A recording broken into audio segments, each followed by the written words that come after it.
Okay, today we learned about the vertical line test and being able to read function notation off of a picture. So we look at a picture and we try to figure out where that function is at a particular point. So numbers 1 through 5, you're using the vertical line test. Remember, the vertical line test says that if I draw a vertical line through the graph, it will only hit one place, no matter where I draw that vertical line. If it ever hits twice, then it's not a function. So number 1, if I were to draw a vertical line, no matter where I draw it, it's always only going to hit the function once, so that's a yes. Same thing here, no matter where I draw it on this line, it's only going to hit it once, so that's a yes.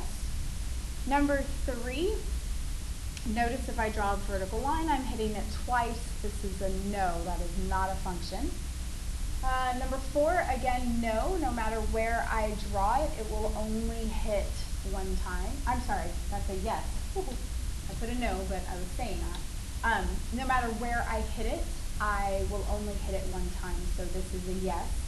And then same thing for number 5. No matter where I draw this vertical line, every time I draw it, it is only going to hit this function one time, so that's a yes.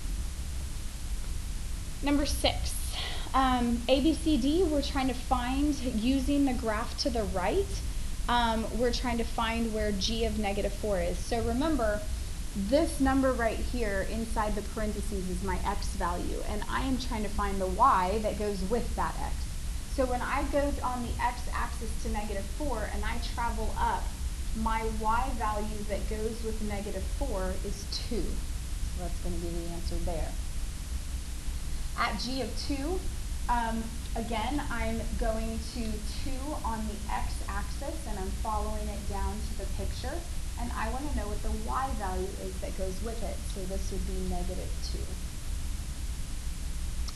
On letter C, I'm wanting to go to -10 on the x-axis. -10 on the x-axis is going to be off the grid, you don't even see it.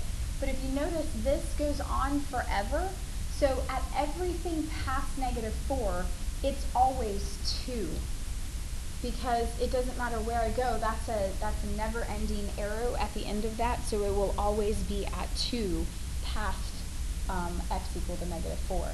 So -10 is past that, so it's going to be at 2 there. Same thing on the other direction, we've got this never-ending arrow, so if I were to come out here to, let's say, where 10 is, if I follow that down, it's still going to be right here at -2. Everything past 2 is going to be -2 for their y value. Okay, number 7, it says for what value of x is g of x equal to 1? So this time they're telling us that this value is y. So y is equal to 1. So I have to go on the y-axis and I have to now hit the graph, which is going to be here, and then travel up to see what the x-coordinate is, and the x-coordinate for that would be at 1. And then if I do that, oh, sorry, that was number 8. I messed that one up. So number 8 is -1. So number 8 is 1. And then at +1, sorry, I did number 8 before number 7. At +1, when I go to hit the graph, I'm going to hit it right here. And when I walk down to see what that y value is, that y value is -2.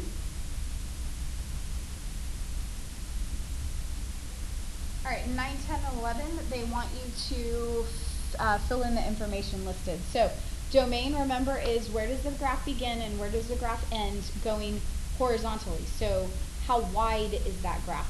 That graph, because of the arrows, is going on forever in both the left and the right direction. So our domain is going to be -∞ to infinity. The range is from bottom to top. Well, the bottom is definitely at -4, and we're including -4 because it's actually at -4. So you use a bracket, but then it goes on forever up at the top, so we're going to end at infinity. X-intercept is where it hits the x-axis. You've got 2 of those, at -3, 0, and at 1, 0. Your y-intercept is where it hits the y-axis, and that's at 0, -3. F of -2 means when x is -2, which is right there, we follow it down and our y value is -3. And then when x is 2, we follow it up, and I'm going to say that it's probably at 5-ish. So that's going to be 5-ish. All right, number 10.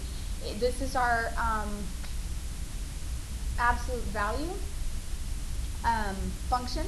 And so it's asking us for the domain. The domain, since it's going on forever left to right, is going to be -infinity to infinity. The bottom of that graph definitely has a bottom. It's at 1, and it's a bracket because it includes 1, but it's going on to infinity up at the top because of the arrow. Our x-intercept, we do not have one. It is non-existent. It doesn't cross the x-axis. Our y-intercept is at 0, 1. F of -1 means that I go to -1 on the x-axis and I travel up to where the graph touches, and then I travel over to figure out what the y value is that goes with it, which is 2. And then at f of 3, I'm here on the x-axis. I travel up to see where it intersects, and I travel over to figure out what the y value is, and that would be 4.